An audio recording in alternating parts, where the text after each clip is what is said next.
Being the Guthrie-Edmond Regional Airport Board meeting for October the 8th. Welcome to all of our speakers and guests, and we have a quorum. So with that, we'll start off with number one, which is a call to order and public comments, airport announcements.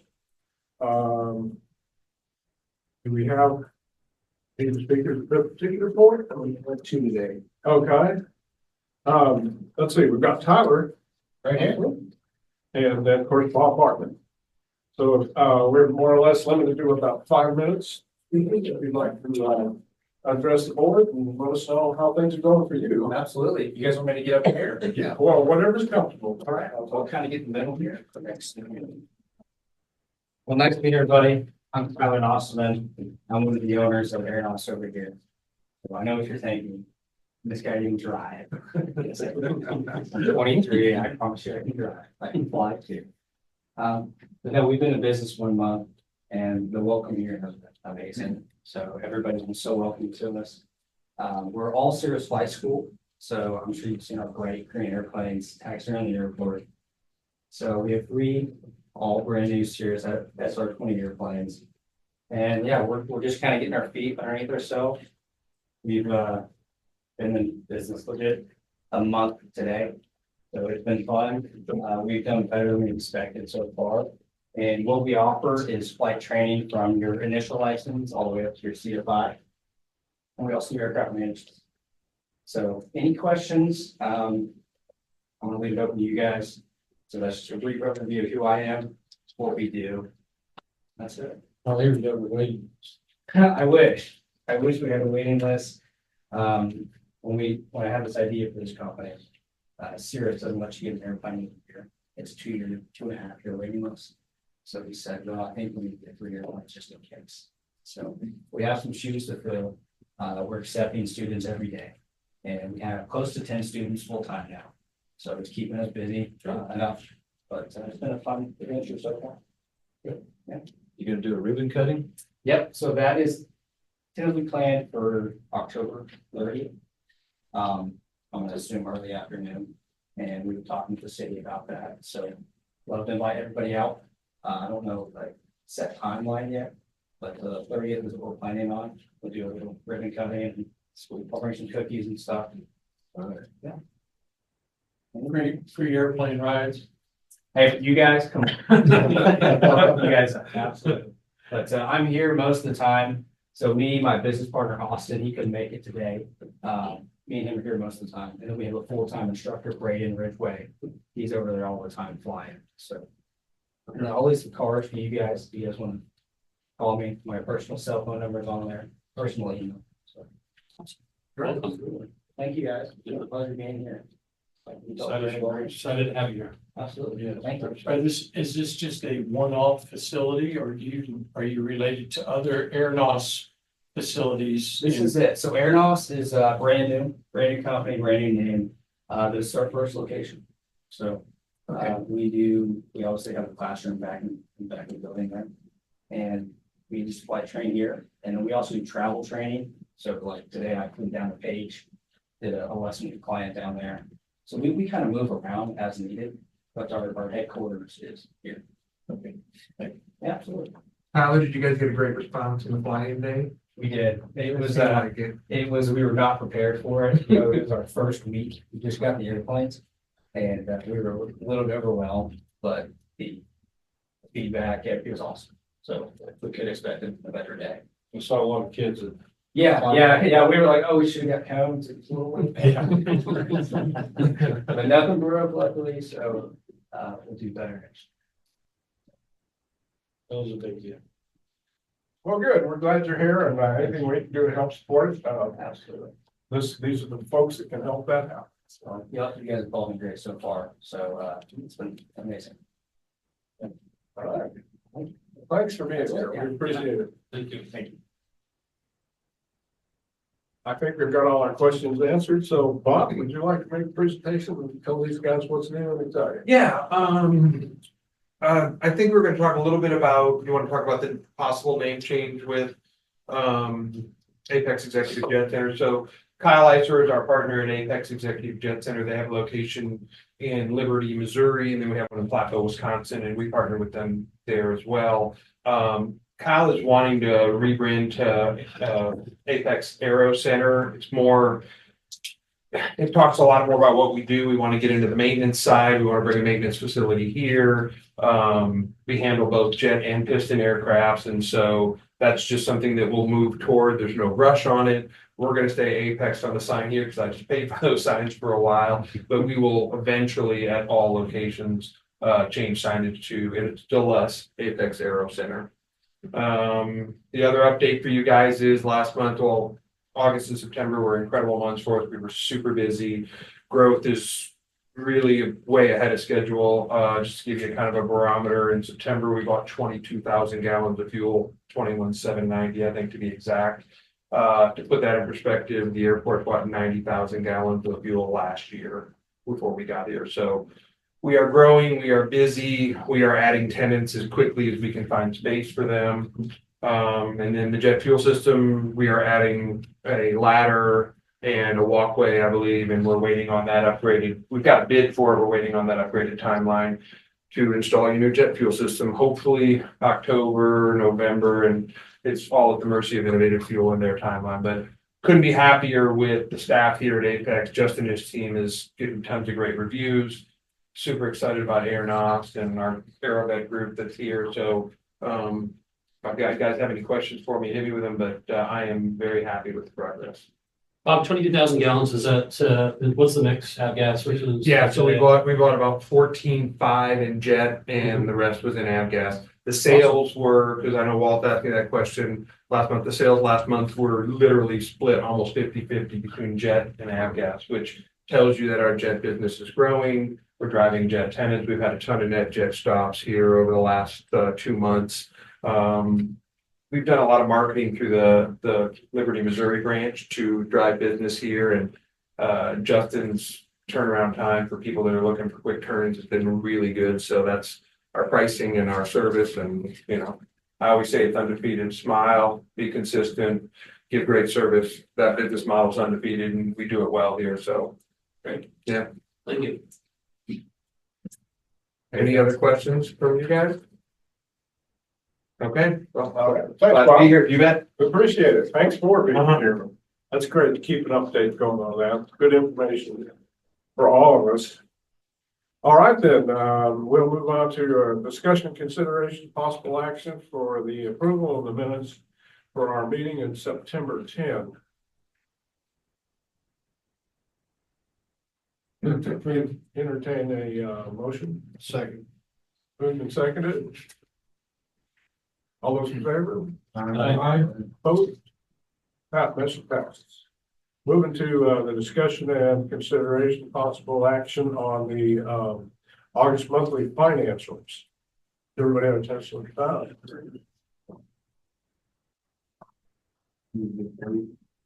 Entertain a motion. Second. Moved and seconded. Those in favor? Those opposed? All right, that's that made there as fast. Discussion and consideration possible action to the approval of the calendar year 2025 scheduled regular airport board meeting. Everybody should have that in our packet. And we have a couple of comments, or actually a question. Yeah. This is the schedule that we have anticipated. The only thing that we have changed so far from the second Tuesday of every month is in November. I'd like to thank member Ryan Wallace. I think he was setting the city council schedule for Crescent and noticed that that falls on a city holiday, Veterans Day, I believe. And so I've put that for Wednesday. There's also been a request to move the meetings up in the middle of the day. Potentially 1 p.m. was floated around. I was just going to leave that up to the board today. What's in your packet for the city of Edmond still shows the 3:30 p.m. time frame. I'm open to moving that up to 1:30, but that just depends on the schedule of the board members. That's me. That's all I got. Any problems with that schedule? Any comments or problems with changing the meeting time? There was just discussion today with no action. Anybody have a problem doing that? 1 o'clock worked better for me. Say it again.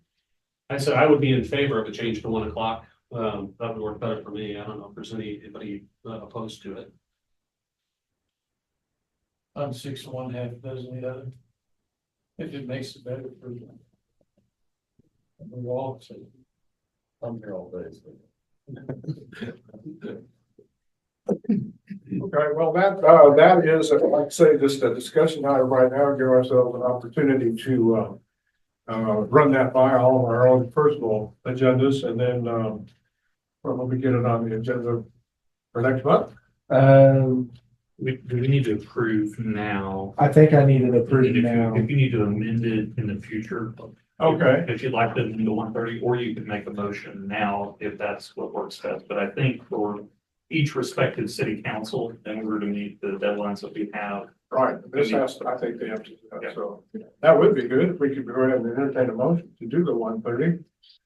Is there a motion? It's been moved and seconded. Any discussion, question? What is the motion though? Pardon me? What is the motion to move? Motion is to approve that and to move our meeting time to 1 o'clock. Okay, I've heard 1:30, I've heard 1 o'clock. What is it? Originally it was 1 o'clock. Somebody said 1:30. Yes, 1:30 has been mentioned also, so. I move for 1 o'clock. What were you looking for, Caden? What did, It really doesn't. 1 o'clock is fine for me. That works for me. was that the motion then to move it to 1? So you make the motion, Stan? Motion to move to 1. So we're gonna approve the dates as submitted in your packet with moving the meeting time to 1 o'clock. Second. Second, that's the motion. Those in favor? Aye. All right, those opposed? No, motion passes, so the meetings will be at 1 o'clock on the schedule that's been presented. Okay, discussion and consideration and review of policy regarding subleasing. Is that where we are here? I think we're doing the. Oh, 6, okay. So discussion and consideration, possible action, transfer of assignment of lease for hangar 23C, which is our group incorporated, to DAR Properties LLC. Yes, this lease agreement is due to the fact that Dillon Ripley is transferring the hangar asset 23C from our group to DAR Properties. Ripley is the owner of DAR Properties as well. Will continue to maintain ownership in the hangar. It just needs to be transferred over. I asked Ripley to provide a statement for me for today. He said, quote, "The entity assigned to the ground lease operates better under my properties company and not the corporate umbrella of our group. Staff has also requested that upon approval, the board and Guthrie City Council that he gets his insurance switched over to DAR Properties as well, and get that on file in my office. And staff's recommending approval." Okay, any questions on that? It'll just remain. No financial implications? None. Okay. Yeah, the R group is going to remain the leaseholder and the subgroup will be DAR. The lease will actually be assigned. It will transfer over to DAR Okay. Properties completely. Okay. Completely. It'll be as if someone completely bought the hangar, but instead it's just the other entity that has it is the person that's getting transferred. So it'll be Dillon Ripley the same. I have a question, Mr. Chair. The DAR Properties, what's the usage of that hangar now? What do they use it for? So he constructed that hangar actually just recently in October 2022. I think his lease agreement began with the city. He was hoping to bring more of his corporate flight department guys to the airport and have a regular presence here. Says he had trouble with hiring, and he's able to maintain his plane here, but not as often as he would like. He also has the planes that they were going to bring here are based down in, I think it was Fort Worth, Texas. And so what he's planning to do is sublease the hangar out potentially to the FBO, which will be able to move some of their long-term tenants over to that hangar and open up transient space right here by the apron. Because right now, kudos to the FBO, they've done a really good job of filling hangar 1 and hangar 2, but there's no space right now for regular transient jets to come in. We know they're going to want that overhead covered storage of a hangar. And so he didn't want to, when we came up with the lease originally, our group was going to do more in that hangar. Now that it's going to be less for that corporate flight department, he's just wanting to move it to DAR. Okay, I asked the question because I'm always sensitive to FAA's requirement for aeronautical use. And if all of a sudden we're subleasing to somebody else and they didn't tell us what they intend to use the hangar for, then we could wind up with hay bales stored in the hangar. I've seen that at the airport and it's no bueno. So do they, I don't know if it's usual and customary for them to give you kind of a 1 or 2 lines of, this is what we're going to use the hangar for? Excuse me. For lease assignments and lease agreements, that's very customary. As far as subleasing goes, that's not the case here. This is a full lease assignment. But as far as subleasing goes, we actually will have an agenda item a little bit later. I'll touch on that exactly and have a way better answer for that question. But yeah, we've made sure that Dillon Ripley's original intent for the hangar, demand for that hangar will still be used. And the FBO's use of the hangar potentially is going to be much better. We'll have much more planes in there, and it'll give, the airport has a great interest in being able to provide storage for that transient overnight traffic, and that's something we can't do right now. So, Excellent. Okay, thank you. Additional comments, questions? All right, well, entertain a motion to approve this as written, and that would be the transfer and assignment of lease from hangar 23C from our group to DAR Properties LLC. Make a motion to approve as requested. Okay. Second. Moved and seconded. Questions? All those in favor? Aye. Those opposed? Motion passes. The item 7 is the discussion, consideration of possible action, review, and approve policy regarding the subleasing of airport hangars. And I think that's what you referred to just a second. Yes, Mr. Guide. So in your packet is the subleasing policy that was drafted. Essentially, this policy was created. I want to show you what the existing requirements, just like Board Member Strong was asking about for subleasing at the airport. So this is standard leasing language. It's in most of our hangars. It says that the lessee shall provide a written list of tenants/sublessees from time to time as such tenants change, including names, mailing address, and telephone number. Lessee shall provide a copy of all leases or subleases to the lessor at the time of execution of the said sublease. So right now, a vast majority of the subleases at our airport, I don't have good contact information for them. I might have a name, I'm missing a last name, I'm missing a phone number, I'm missing an email. We're about to start doing hangar inspections where we will hopefully sort all of this out and get that information that we need. But there is an issue that was raised about how do you balance this when you have, the corporate 100 by 100 hangars versus the T hangars, which has, they could have multiple people leave in a year. And we don't need any of that business financial information. We just need their contact information as the lease states. This policy was created essentially so that whenever we went and did these hangar inspections, I could go in and get the information I needed, and it would give me the authority to approve that. Because right now there is, we're not taking this to the board. The lease agreements aren't specifying that it needs to go before the board or council. But this would really just give me the ability to say to those T hangar owners, hey, I got your information. You're good to go. It says that I can request financials if needed.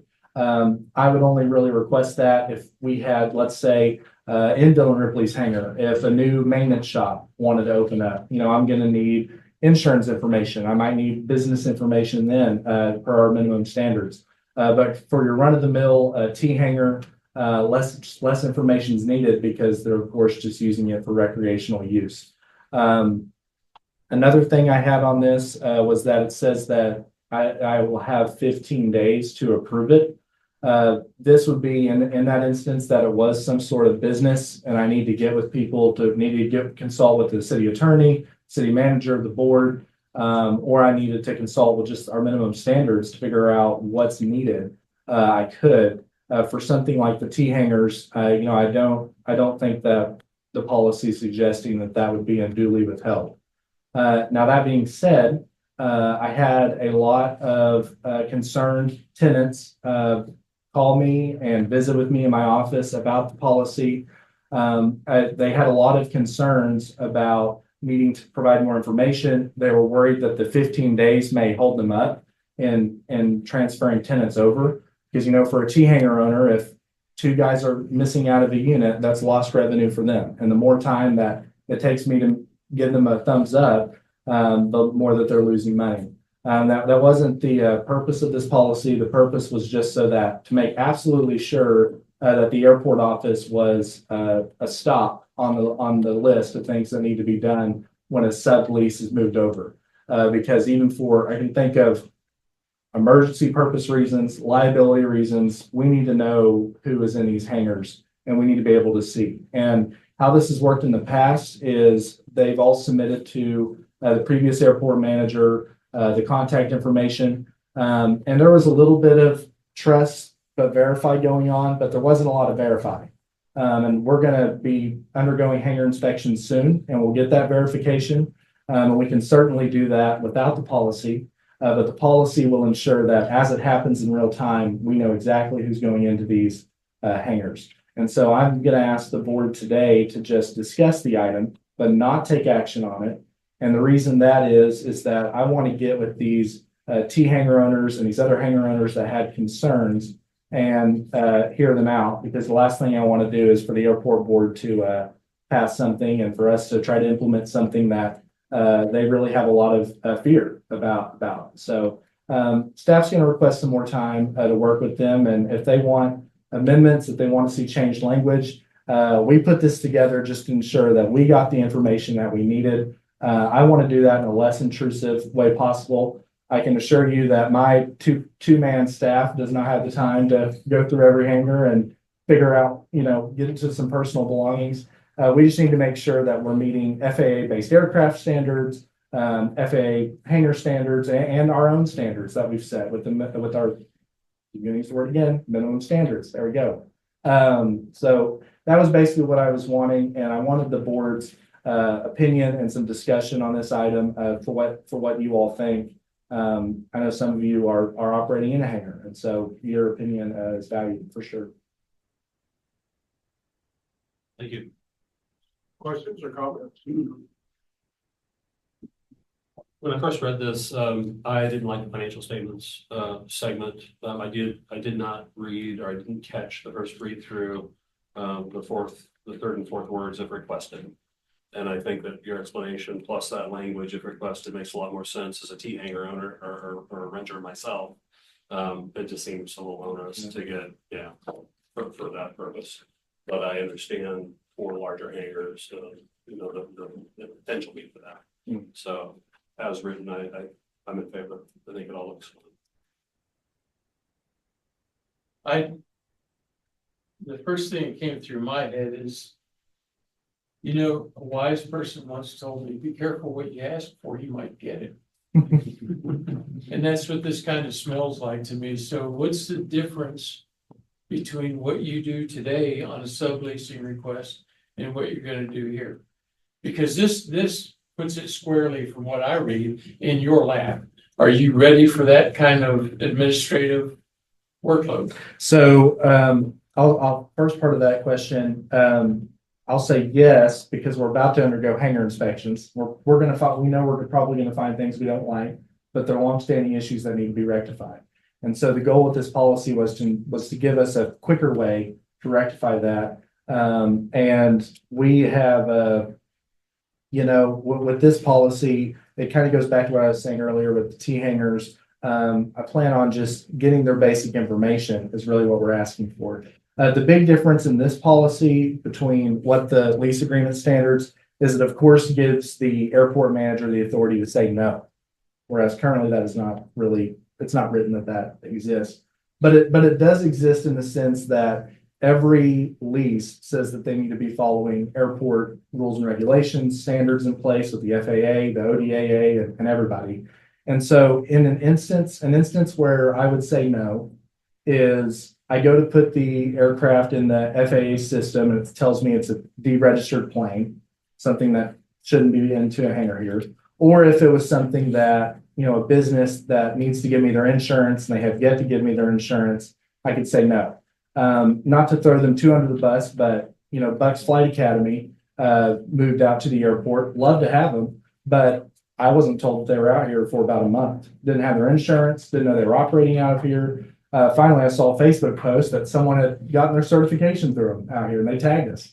And so it's stuff like that where my office is not becoming the stop it needs to be just to get that information. And that's really what the purpose of this policy is, to just so I can say, you know, let's halt the brakes on a deregistered plane, or let's halt the brakes on a business operating and make sure they're aligning with standards that we put in place. So somebody couldn't buy a deregistered plane and return it to service on the hangar, is what you're saying? Well, if someone were to buy a deregistered plane, the FAA's policy of non-aeronautical use, I believe they have an addendum that provides for a method of compliance. It gives a certain amount of days in there that they have to get it back registered and inspected by a mechanic. We would follow that. I'm not looking to create any policy that's extending any sort of overreach by our office, merely to just have the authority to give what the original lease agreements are giving us to have. Which they already do in the leases. Well, so if I could kind of help that. So we've been working on this. Previous to Caden being here, we did not have good numbers of airplanes on the hangar. We had a discussion for years. We didn't know how many airplanes were here. So we've always had that authority in the leases, but the airport administration has not done a great job of enforcing that. So what we're trying to do is give a tool to the airport director, Caden, in this situation to enforce that. And here's a public way to say, hey, we're going to start doing this different. We have, yes, it's been a policy in the past. We haven't enforced it. We don't know what airplanes are here. From here on forward, this is the policy, this is how it's going to operate. And that's the intent behind putting this in, kind of answer your question. Well, it's kind of the intent of putting it in writing and why are we creating that? I agree with you. Careful what you ask for. But it gives some teeth to that hasn't been operating in the past. So right now, when you go ask questions, some of these people, well, nobody's ever asked me that before. Why do I need to give that to you? We've never asked that question before. I know for years, we struggled with that at a different airport. And when we started going to the hangar owners or the people based aircraft, they looked at me funny, and I mean funny like they didn't want to give me the information on the end number that, you know, but the FAA, if you're going to be in compliance with the FAA and you're going to ask them for money at different times in life, you want to be in compliance with their stuff. And one of their things is we want to know the based aircraft on this airport, because you have to give the number every now and again on how many are here. And they say, well, no, this airplane is based in Kissimmee, Florida. Well, maybe they're there part of the year and here part of the year. So yeah, I can see where that would work. I am concerned. I don't know. We've really pulled the lid off the can here, in my opinion. One of the things that I used to fight, and I fought the FAA on it, was aeronautical use. If we had a single aircraft hangar and Joe Bag of Donuts kept his straight tail Cessna 120 in that hangar, and he also had a little MGB that he kind of tucked away in the corner, there were people in the FAA who said, you can't have that MG in there. And I always held like, okay, wait a minute, time out. The airplane is here. It's used, it flies, they buy fuel, they're active. And the guy's got a little corner over there where this little MG is not bothering the thing. I know you don't fly the MG, or at least you're not supposed to.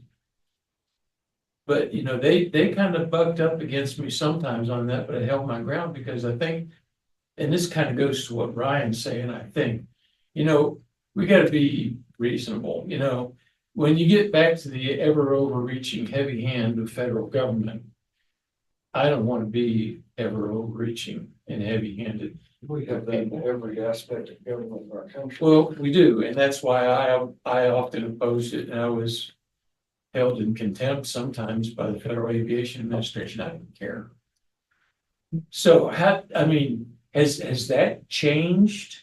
If Joe Bag of Donuts had a MG parked in his hangar with his Cessna, do you know, is FAA gonna come across, so you gotta get that out of there? Well, I mean, there's someone in a hangar right now that's building a kit-built aircraft, can't take off. I have no problem with it.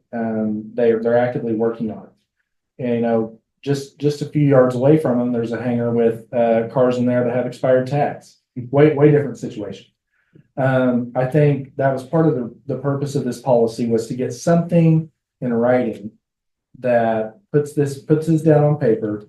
And I'm happy to include, and that's why I didn't want any action taken on this item. I'm happy to include anything that references, you know, I can reference kit built aircraft, I can reference the based aircraft material, so that if a sublease applicant was for some reason denied, we're looking for something egregious. And this is primarily this whole hangar inspection process is a fact-finding mission. It's not a gotcha mission. It's not a, you know, we want to work with people because we know that for a long time they haven't been held to these standards. And that's a large culture change for an airport to undergo.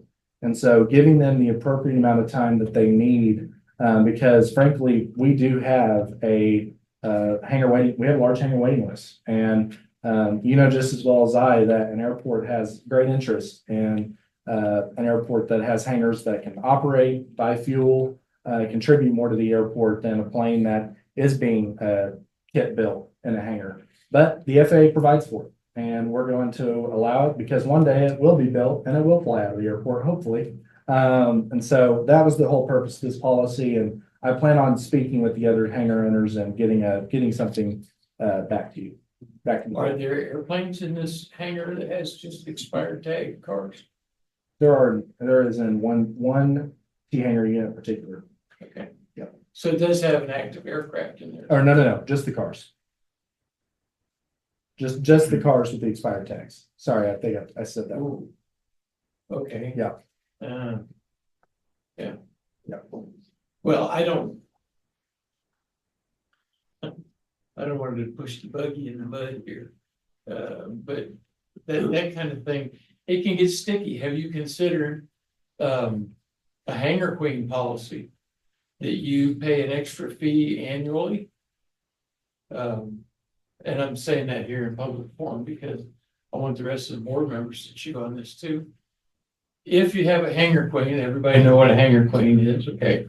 If you have a hangar queen that hadn't flown in 3 years, then you charge Joe Bag of Donuts, it's got the hangar lease, and they're not buying fuel, they're not getting services from the local AMP shop, they just got a hangar, an airplane that doesn't fly.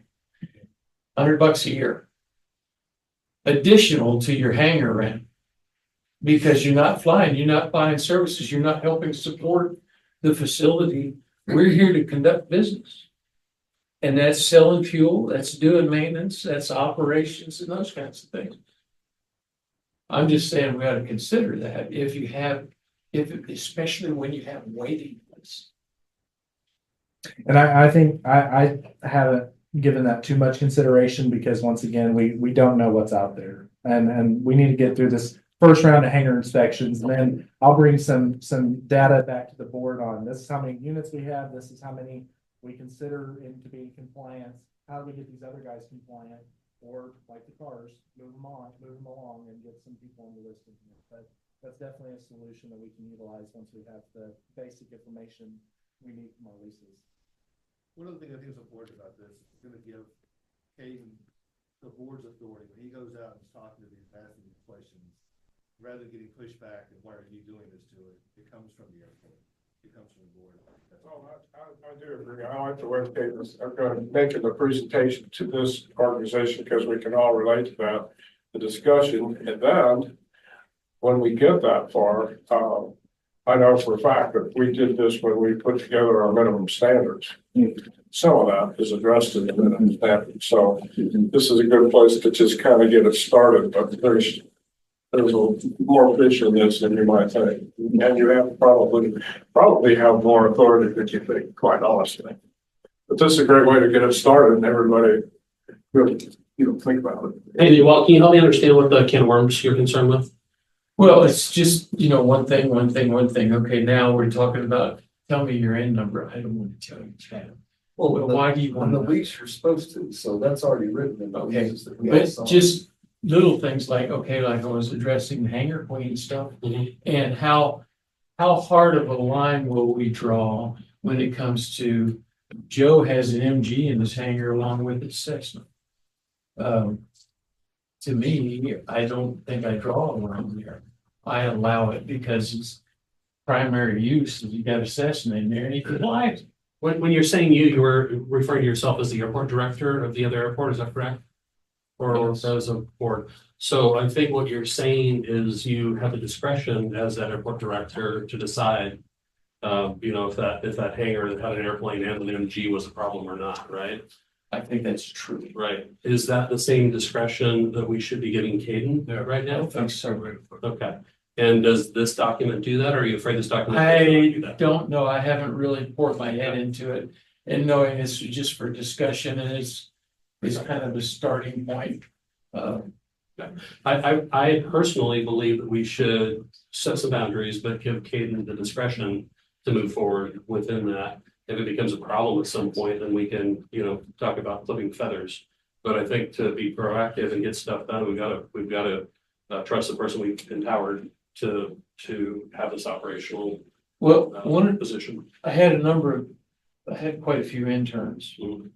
And one of the things I always taught my interns was always run undercover. And running undercover meant, you don't go in there and say, because I said so. Mhm. This is I want it done this way. No. Because the FAA said so. Right. So you're running under the cover of the Federal Aviation Administration rules, regulations, and policies. So that's why I asked the question, and maybe I need to be better educated.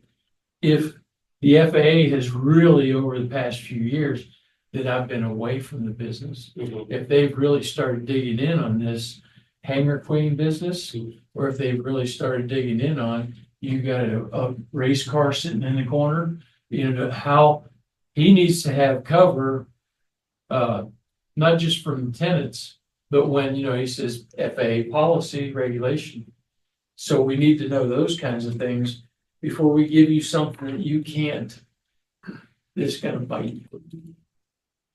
See, it's my understanding that the FAA is kind of relaxed a little bit. If you have incidental stuff in your hangar, as long as it's not blocking the airplane, where you can bring it in and bring it out with impedance. Like I'm staying bag of donuts with a couple of cars in my hangar, but they're back in the corner and I can pull my plane out and push it back in with no problem. And that was my understanding from the previous airport director, that they had relaxed. The FAA kind of, loosened their requirements on that. Well, the FAA had a number of airport directors across not just the region, but the US that bucked up against that thinking. Nevertheless, you still had FAA field inspectors that come out and they give you the business about you can't do this. So Well, from show a- me where you from a can. mechanic's point of view, somebody that works on things, a mechanic doesn't necessarily have to own an airplane. He can come rent a hangar at an airfield and he can just work on magnetos, cylinders, this and that and the other. As long as there's aircraft operation primarily going in that hangar, they're not gonna do anything. I hope that that's the case. It wasn't It what has I been always felt. across the board for the most part, because it may not be, so the cities do have different reaches that they take as sponsors. But as the FAA as a whole, they have to cover their individuals as pilots and everything as both to operate. I mean, granted, you ain't gonna operate a boat operation at the airport, that's no. Yeah. It's gotta be aviation related. But there are those that would try to build a boat operation. Well, and Good. the farm operation, as you know, Yeah. but I would love to give you guys food for thought from the FBO standpoint, our day-to-day here. First of all, Caden's got the absolute temperament to talk to these tenants one-on-one. He's fabulous at what he does, and I think he's not gonna go under the low torch by any means. Two, we've got 140+ base tenants, Caden ballpark. We don't really know, we're kind of guessing, but somewhere in that neighborhood, right? We sell fuel to 40 tail numbers. 40. 40. 40 40. out of 140. Yes. And I can give you guys all the data you want from X1 to tell you the number of tenants that either sitting in their hangars with motorhome, hay, unused, just cars, whatever. And it's what staggered the growth of this airport before I got here. And so I think there's a way with this language to go about it and to give Katie some authority to say, hey, okay, you're not following the FAA rules, use them as a cover and move toward, because to your point about the $100 charge, that's just a slap on the wrist. And what we want is people buying fuel, flying in and out of here, because every time they do, you guys get a dime. And that's what we want. And so there's so much homework and due diligence to do for him to find out who these people are and what's in what hangar. But he's got the time and he'll do it well, I truly believe so. And that's why I said, I appreciate the way you brought this into light for all of us to be able to kind of get started on it. I think your idea of visiting with the T hangar owners, that's the right place to start. And then as this thing continues, we'll go ahead and get closer to the point where we can actually make a decision. But I think you're on the right track. And to add to Caden's temperament and how we got to the fact that this isn't an action item today, your agenda does have an action item on it. The response Caden got from the tenants has prompted the shift to, okay, we need to take a step back, go back to the drawing board, and then bring you something after we've had those conversations. Yeah. So we're not coming in guns a-blazing on any action we've taken since we've been here. So I think we should at least give Caden that much grace. So, okay, let's work through this. We'll come back in the future and we'll go. Yeah, I think it's the right way to handle it. Well, all right, then I guess we will continue this and rely on your ability to bring us information from the T hangar owners. Apparently, that might be the first thing we get back. Do you have any other? No, sir. All right. Well, then we'll move to item 8, which is discussion and consideration possible action regarding our 2025 fly-in event. All right, so this is kind of a recap of the fly-in that we had last month.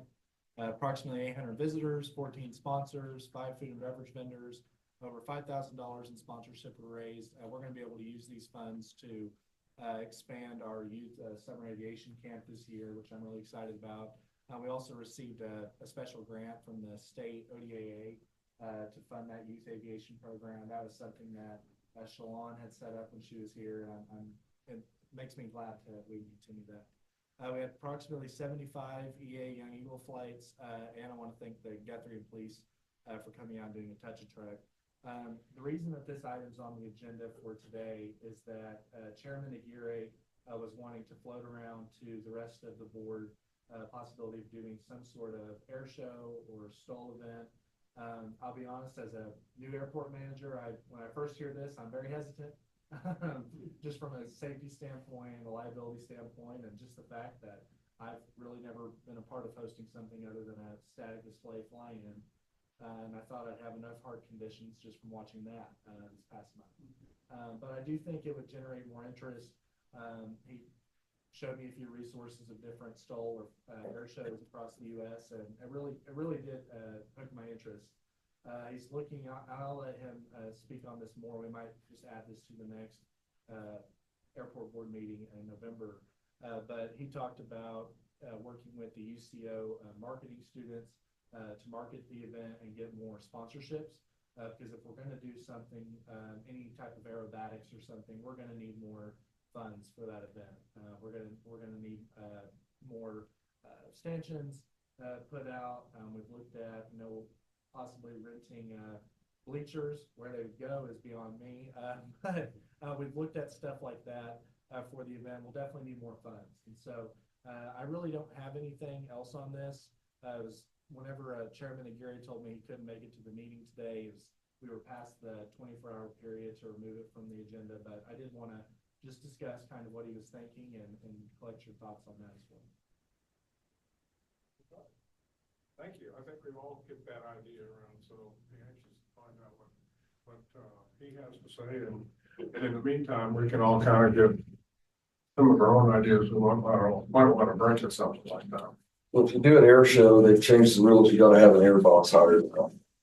They just did it in El Reno. They had a little bit of a show, some aerobatics and blah, blah, blah. But you have to hire an air boss if you have actual aerobatic routine going on.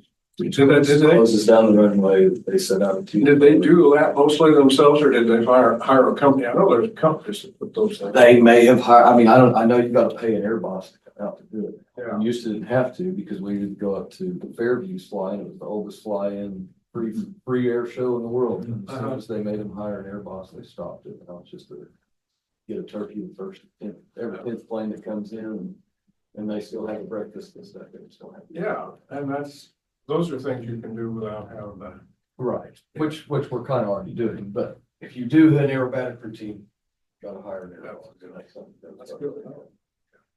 Well, stall activity wouldn't necessarily be aerobatic. I don't think they have to, I've been to a couple of those and I don't remember ever seeing one.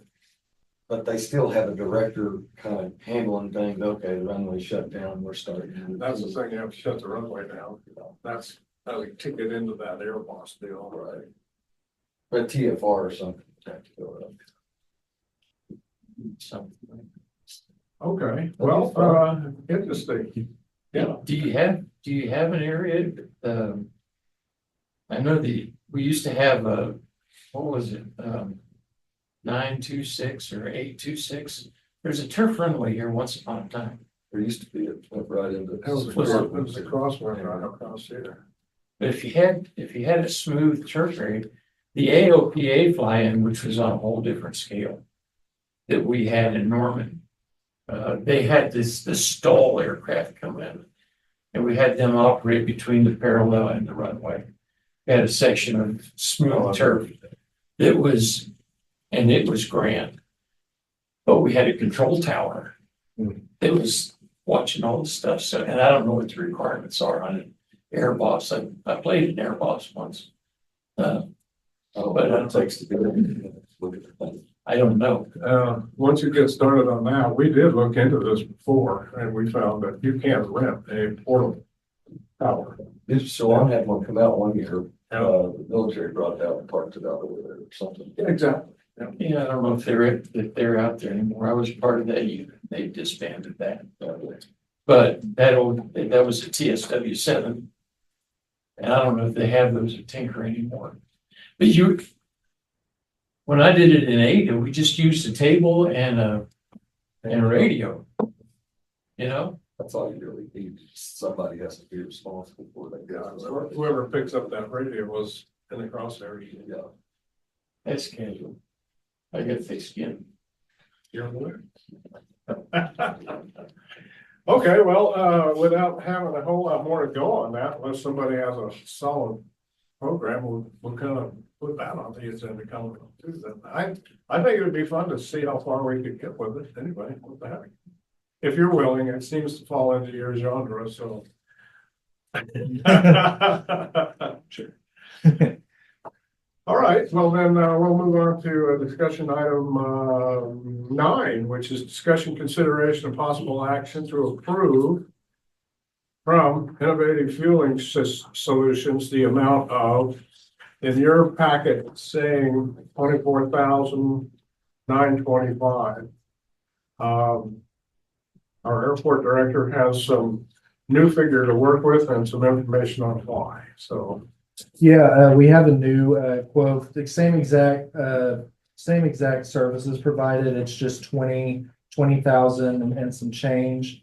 What we would recommend for today is approval up to $21,000. We're requesting this so that we can go ahead and go to Guthrie City Council next week, so we can already have approval to move the tank in our discussions with the lessee of Hangar 21. Currently, the tanks are in poor condition, not in lease space, and we attempted and are still attempting to work with the lessee to bring these tanks into compliance with our standards and the OCC standards.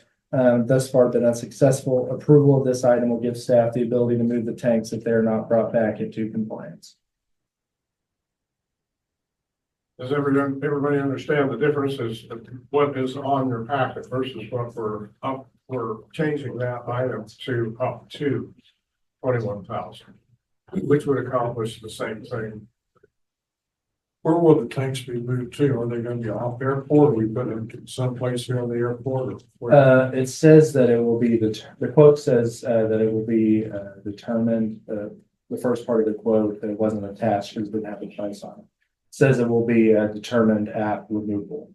I don't think we have decided precisely where they will go at this time, but we are certainly exploring options. So something I'll expand on here is, remember about 60 days ago, you took action to declare a tenant in default of their lease. Years and years of actions, nothing had been done. Your action, coupled with the action of the city council, we've seen substantial progress. So now we've sort of hit a brick wall.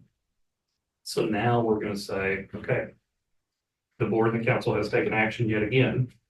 And if this isn't corrected, they've authorized us to move forward. So even with you approving the quote that you have today, doesn't necessarily mean that we're going to proceed, but we have the ability to say, the board and the council have spoken, and we're not playing any games. Move the tanks, or we're going to move them for you. There is an agreement in place for the fuel tanks to be on airport property. The agreement does not specify where airport property.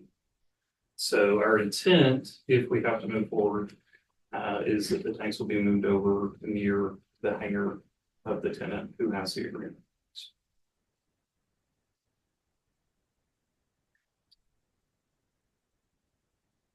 Okay. Questions on that? You want Which Calvin still has the agreement, doesn't he? Spirit Wing Aviation has the agreement. So move them to a destination unknown. Well, I just soon see them gone. I mean, off airport, if the tanks are in as bad a condition as I hear that they are. So at this point in time, we don't have the legal authority to remove the tanks. We can move the tanks. They don't have any authorization where they are. There's not a lease spot. But for us to take them off of the airport, we would take ownership. We would take dominion and control over those tanks. And we are not prepared to do that at this time.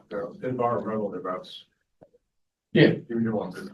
Right, he's got an agreement that says that they remain on airport at this point, right? So theoretically, they have to remain on airport or we violate that agreement, right? So if we moved them, we just put new sets where they were.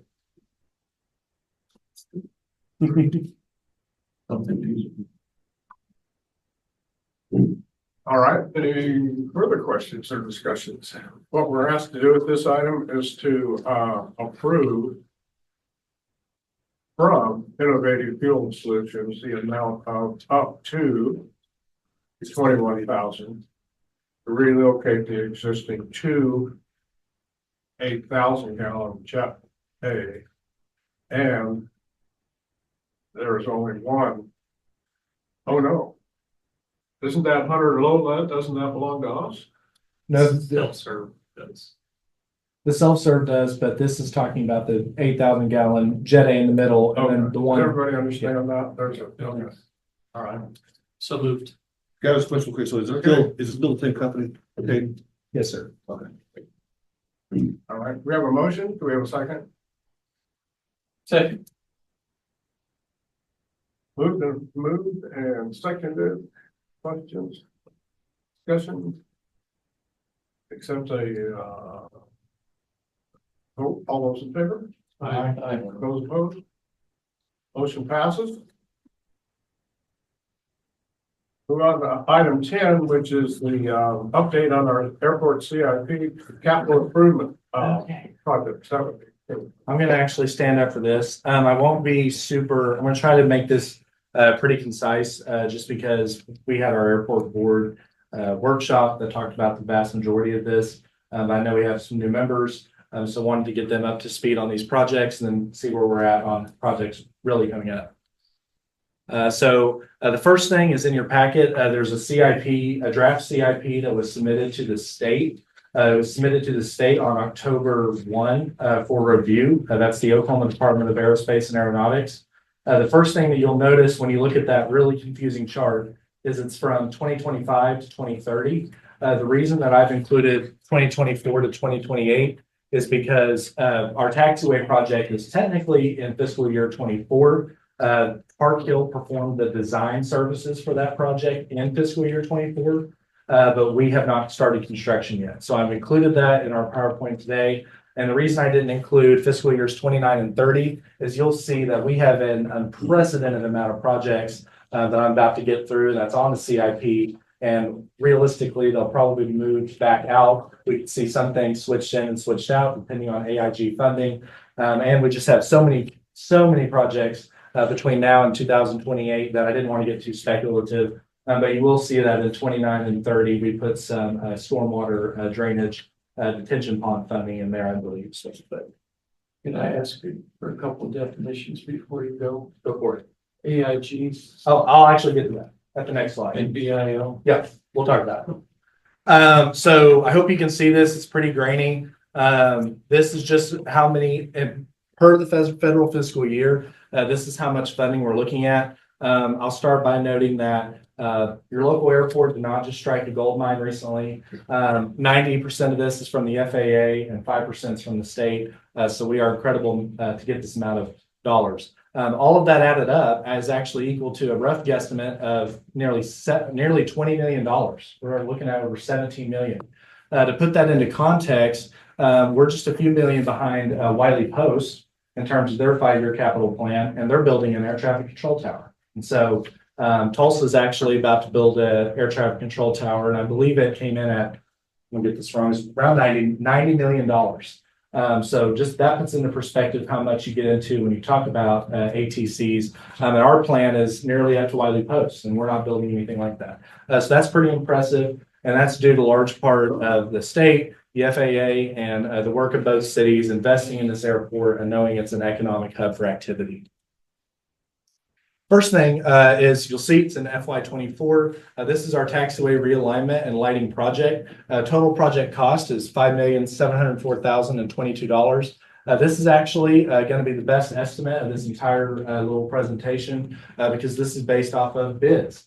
This is based off of our bid that was awarded to Contact. You can see that the FAA is going to cover 5.1 million.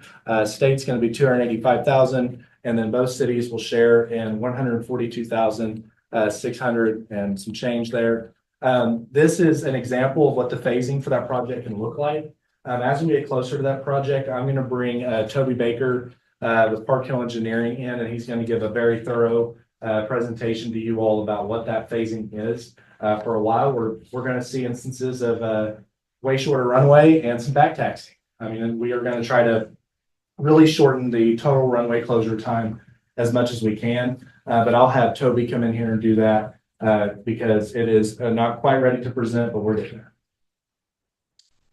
there. For the taxiway realignment, just a quick update on that project. Design and phasing plans have been completed. The bid has been awarded to Contech out of Broken Arrow, and the pavement and soil samples have been taken for the geotechnical analysis.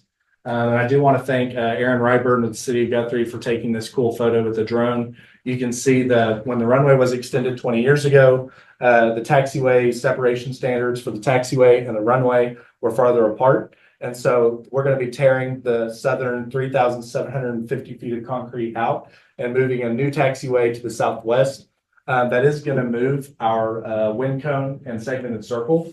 So we'll get new that. And we'll also be replacing the stubs. So the high-speed turnoffs is actually not something that the FAA considers a design standard anymore.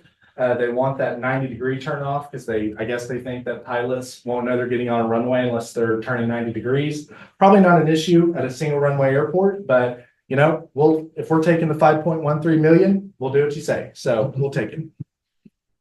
Land acquisition project in FY25. I'll give kind of a brief explanation of the funding here. You can see there's a ton of different funding sources. Airports as a whole, are not used to seeing this amount of funding sources at all. And so it gets very confusing. There's so many different acronyms, and I'll try to break it down. And if afterward you still, have any questions, please find me. The first thing is AIP. So when you see AIP, that's the Airport Improvement Program. That's the primary program that the FAA and Department of Transportation use when they're going to fund airports. And so the NPE stands for non-primary entitlements. So every single year, our airport gets $150,000 just for being a general aviation airport. And that's breaking it down very simply. There's all these other rules about, public use and you're a general aviation reliever airport. We'll just say that for being an airport like us, we get $150,000 a year. And we can roll that over for a maximum of 4 times. And so you can get $600,000 total for a project. But if you have not expended any of those grant funds, they go back into the AIP general fund, and the FAA ADO office, the finance office, the airport district office will use that for something else. So we make a good plan, make good use of our NPE as it's rolling in. The AIP discretionary is exactly how it sounds. A lot of those monies are just discretionary monies that the ADO has to support projects. Sometimes when they see projects that are not being used by NPE, they'll take out of that AIP discretionary, and a lot of that does depend on the ADO office. And once again, I'm simplifying this very much for the presentation. AIG dollars, that's stands for Airport Infrastructure Grant. Those dollars are from the Bipartisan Infrastructure Law, the BIL law. The AIG is just the aviation, we can call it one of the aviation funds produced by that program. And so the AIG dollars actually expire, I think every 3 or 4 years, just like the NPE, and they are temporary. And so we're super excited to have AIG dollars to expend, and that's why we're about to spend over $17 million at this facility. But we're not going to have AIG dollars forever. And so that's something to keep in mind, and that's applicable to airports everywhere. CDS is the congressionally directed spending. That's the legislative funding that we've secured to Congresswoman Bice's office. And so we'll see that funding come up. And the ODAA is just the state aviation department. And then, of course, if you don't know the city of Guthrie, city of Edmond, you probably shouldn't be on the board. So we'll bypass that for now. But for the land acquisition, the big, what was that? BIL. Yeah, the BIL, that will take the form of the AIG there. So BILs, there's airport terminal program, ATP, where they funded terminals and towers. And then there's AIG, airport infrastructure grants within BIL, that's funded other airport projects.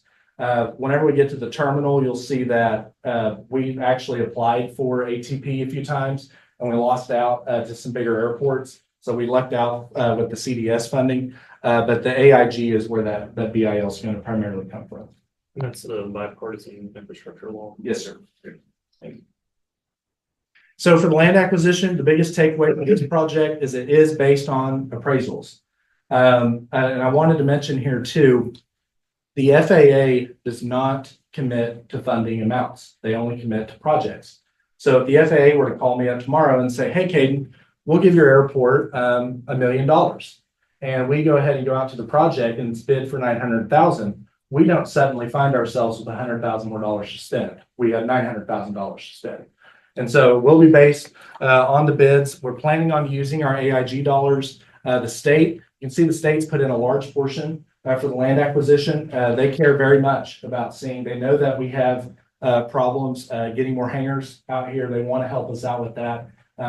We've had a ton of support from the ODAA for land and taxi lanes. I'll show you in a minute.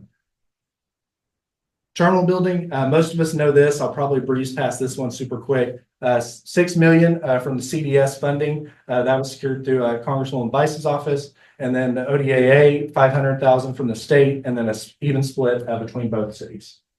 Has that been designed? It has not. So this is just a schematic design. Conceptual. Yeah, conceptual design. Yeah. Were there any more questions on the terminal? Does that include access roads, parking lots, or just the building? I believe it included the parking lot. and the apron. It also includes the apron. I think the terminal facility itself is around 4 million and the apron, and let me back up, got ahead of myself a little bit. I don't know if you all can see it, but right here, there's the full taxiway. And then it looks like a little bit juts out there. That's because whenever we complete the taxiway, we're gonna have to go in and build an apron and then shut our brand new taxiway down. And so we got special permission from the FAA to actually build out to what our engineers call the taxiway object free area. So we actually are gonna be able to build this, a little bit of this apron out as part of the taxiway project. So whenever we go to build the apron, that will eventually abut up to the terminal, we don't have to close down our brand new taxiway. I honestly did not think we'd get that waiver, but here we are. So they're gonna allow us to do it. Next up, and keep in mind, we're still in FY25. This is very ambitious. And we wanted to show the state and the FAA that we were ready to move forward with these projects, especially the projects that we've committed to through Stephanie Bice's office. But at this point, we have some AIG dollars left over. And with recent deer strikes and other wildlife issues, we are going to move forward with the fence. The total fence cost is, I think, 1.37 million. This is for 622,000. It's going to cover about half the fence.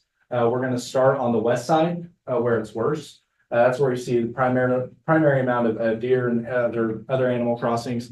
But we'll start with the construction fencing for phase 1, and there is a phase 2 later in the CIP. It's an 8-foot fence. 8-foot fence, chain link, barbed wire on top, all of it. It doesn't include any of the like the dig defense, underground barrier stuff. We looked at adding that, and it significantly increased the cost. We were going to drain our AIG dollars. And the other thing I wanted to mention on the AIG funds, these are left over, assuming there are no cost overruns between the 4 other projects we've already done. So we're hoping to have it. We don't know that we are. I would like to say that we'll be able to spend it on a fence, but it could very well end up needing to go towards the terminal or apron project, especially the amount of apron that we've designed. I think it's bigger than the one that we have now out there, and so that's going to be really pricey. Construct taxi lanes. Now we're in FY26. This project is 2.536 million. Right here, we have the primary amount of funding is CDS in the amount of 1.25 million. This is because when we went to our next round of funding through Congresswoman Bice's office, we put 2 projects in. The first project we did was fencing. We put the whole thing in, phase 1 and 2. And the second one was the taxi lane project. We've been notified that the subcommittee on transportation appropriations has went ahead and put this taxi lane project forward, and it's been reduced to the amount of 1.25 million. And what our goal is, we will take everything we got and we'll build as much taxi lanes as we can with it. So that's what we're going to do. We have, like I said, you see a larger portion here from the state. The state's very committed to taxi lane project as well as the land acquisition. Are there any questions on the taxi lanes? Okay. Here, by the time we actually get to FY27, I went ahead and added up what the city of Guthrie and city of Edmond local matches would be up to this point. I'm scared to even speak it into existence. It's around $1 million from both cities to match all of these projects. And so at this point, our NPE, our non-primary entitlements, that $150,000 we get every year is drained. We can't use AIG dollars. We've got those tied up. And so this is a great point to roll over and take a rest period and let our NPE funds roll over again. And so right here in FY28, we're going to go to phase 2. We see we've had 2 years of rollover. It's now $300,000. And we've included some AIG that we've been released at $294,000. We actually went ahead and submitted this to the ODAA for initial review. And the only review we got back is they wanted to see some,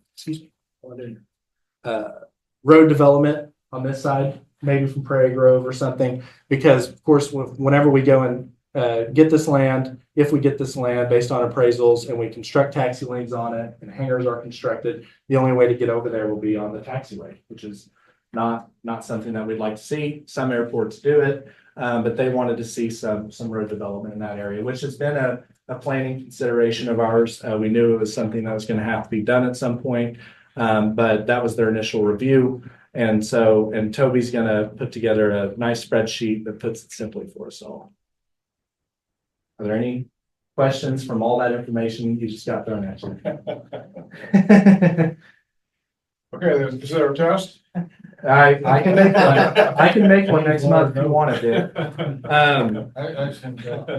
What was that? Excellent job. Yeah. Thanks. If anyone has any questions afterward, let me know. Yeah. Well, as you can see, we have a pretty ambitious program going on here, and we've got a lot of, it's not just CIP. There's a lot of others going on here too, so lots to digest and follow up on. A short comment. Ambitious, I don't think is a strong enough word. I love it. But I think we ought to reconsider an airport fly-in for 2025. Yes. And that absolutely was something I meant to add to our conversation. I got hung up on the stove, but I don't know that we're going to be able to do that due to the phasing of this project. We're hoping to get it started at the beginning of this year. It's looking to be an 8-month project. We had our last flight in September, but if we have any sort of special flight procedures or something like that, it's going to be too much to do. So it gives us another year to plan.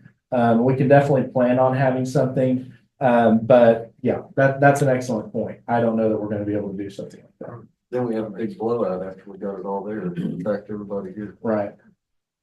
Yeah, I think that you have to be reasonable about what you're really capable of pulling on. Those construction projects, all the phasing gets pretty hairy sometimes. Mhm. And an uncontrolled facility. Yeah. And we're going to have we'll have an airport, just for those of you on the board that don't know, we're going to have an airport town hall of sorts, and we'll try to get all the tenants. I don't want it to be one of those typical municipal town halls where 6 people show up. But if there is, so be it. We'll continue on. But we hope to have as many tenants as we can get there. And Toby is going to go over the whole phasing of the project. I'll be there to help out and answer questions. Well, the great thing too is that Toby is a base tenant at this airport. So he has a little bit of a pull to make sure that this project stays on time so he can fly his own plane. But we plan on putting phasing maps outside in the lobby of the FBO. For those of you that haven't signed up, I do have an instant text communication system that I've set up for the airport. I can send anything out. I set that up so if we ever had a emergency and there was a runway closure, nobody reads their NOTAMs, I can send that text out real quick. And I plan on distributing construction updates through that method as well. It's been really successful, and include it in the airport newsletter. I know that at the end of the day, we're going to have people come and say that they were never informed. But we'll hope to have plenty of options for people to figure out what the phasing is and where we're at. Thank you. Well, I don't know if that counts as a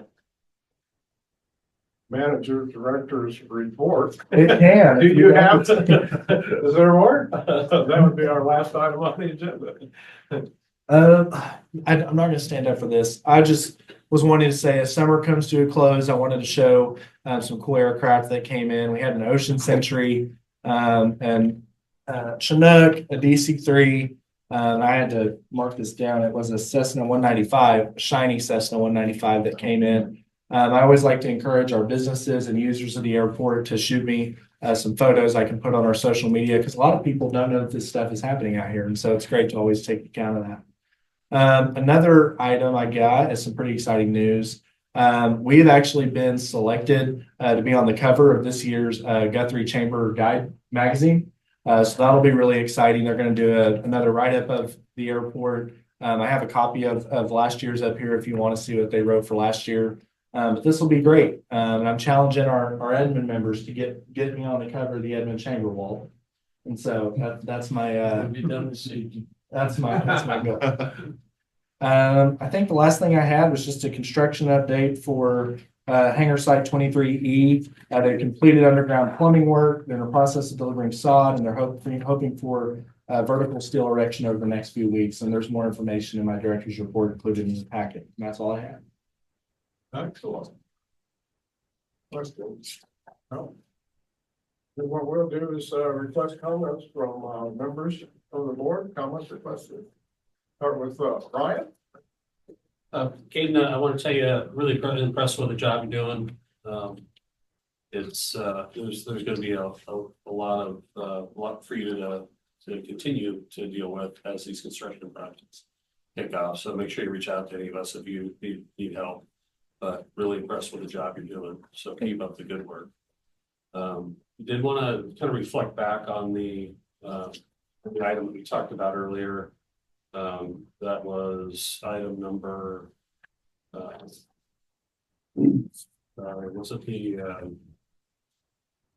the item we talked about, I guess that was number 7, the policy on the subleasing. Really, if I'm understanding what you're asking for is just the board's approval next meeting, the board's approval to allow you to act on our behalf with the policies are in place under the FAA and under this board. Is that correct? I would say that's great. Okay. And so I just want to say for next month, I think that what you're asking for is essentially what Walt, the same freedom that Walt operated under before, which is the board behind you. And I hope that we all share that same sentiment. I assume that we all do. But thank you very much. I appreciate it, Kate. Okay. Tracy, what do you think? It's mind boggling. It's really, it's fantastic to be a part of something that's growing like this. And just, I can't compliment Kate enough. But speaking of cool aircraft, we had a Black Hawk land last Friday night on our football field for homecoming. And city manager had some connection to that, so that was really exciting. That's cool. They delivered game ball, didn't they? Yes. Mark Wayne Mullins. Senator Mullen. It was amazing. Yeah. It was really cool. That stuff doesn't happen together, but it is now. So, yeah, it's great. Okay, well, what do you think? I don't know, it's not very often that it happens and I'm caught without words. But I echo, you're doing a great job, Caden. Keep your head up, keep plowing. I appreciate you guys, Eddie, Billy, doing what you do. It's to see that CIP for this airport is, fellas, I'm telling you, it's mind boggling. It really is. Now, that's a tall order. And if you get more than half of it in the 5 years, that's still a great job. It's a great team. Because so many of those things are needed. And while the money's available, take advantage of it. I think that the community, when you have your what do you call open house or your Airport flying bay. yeah, no. The Town hall. thank you. That thing. The town hall, people will be blown away. You need to get them in here. And we need to get some Edmond people in here too. Because to see what's happening here, what the money's going to. It's great. Thank you. Thank you. Ryan, what do you think? I agree, you're doing a great job, and the growth that I'm seeing that it's starting to happen is more than I've seen in the last 20 years I've been here. It's great. Good deal, Stan, what do you think? They've said it all, so I just echo what they said. Thanks, Kate. Well, that's really true. I think we've got a lot of ideas that have been on the back burner for a long time, but have now been moved up and contemplated, like you say, over the years, just kind of just languished. So what we've got now is some momentum, and it's because of the board, a cohesive board, and good city support on both sides. So we keep that all rolling, keep it going. I think we're all in a good spot. So additional comments or entertain a motion to adjourn. I moved it there. A second. Moved and seconded. Favor? Aye. This meeting.